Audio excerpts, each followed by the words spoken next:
Coucou tout le monde, j'espère que vous allez bien. On se retrouve aujourd'hui pour une nouvelle vidéo dans laquelle on va parler honoraires.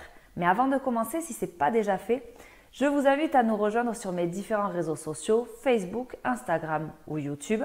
Je vous parle de ma vie de conseillère immobilier, de mes péripéties, de mes aventures. Alors n'hésitez pas, rejoignez-nous, abonnez-vous. Lorsque vous vendez avec l'aide d'un professionnel de l'immobilier, vous savez que vous avez des honoraires à prévoir. Mais est-ce que vous savez que ces honoraires peuvent être à la charge du vendeur ou à la charge de l'acquéreur? On en parle tout de suite après ça.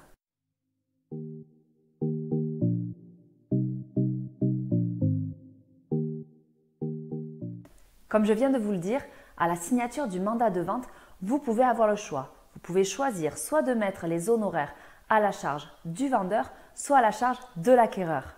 Quelle différence entre les deux? Et surtout, quel est l'impact pour les deux parties, c'est-à-dire pour le vendeur et pour l'acquéreur? À vrai dire, il n'y a aucune incidence pour le vendeur. Par contre, c'est différent pour l'acquéreur. Les frais de mutation, qu'on appelle aussi plus communément les frais de notaire, seront calculés de manière différente selon si les honoraires sont à la charge du vendeur ou de l'acquéreur. Je m'explique tout de suite. À première vue, il paraîtrait assez logique que les honoraires soient à la charge du vendeur, à la charge du client qui a signé le mandat avec le professionnel de l'immobilier. Mais dans ce cas, les frais de notaire seront calculés sur le prix total.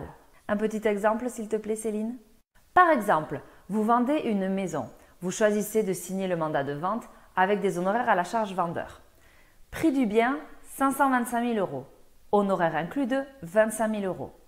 L'acquéreur paiera des droits de mutation sur le prix total, c'est-à-dire 525 000, soit environ 42 000 €. Parce que vous savez que les frais de notaire se situent entre 7 et 8 %. Par contre, lorsque les honoraires d'un mandat de vente sont charge acquéreur, l'acquéreur ne paiera de droits de mutation que sur le prix net vendeur, c'est-à-dire sans les honoraires du professionnel. Sur ce même bien affiché à 525 000 €, dont 25 000 € d'honoraires, si les honoraires sont à la charge de l'acquéreur, les droits de mutation seront calculés sur le prix net vendeur, c'est-à-dire 500 000 €. Les droits de mutation seront donc de 40 000 €.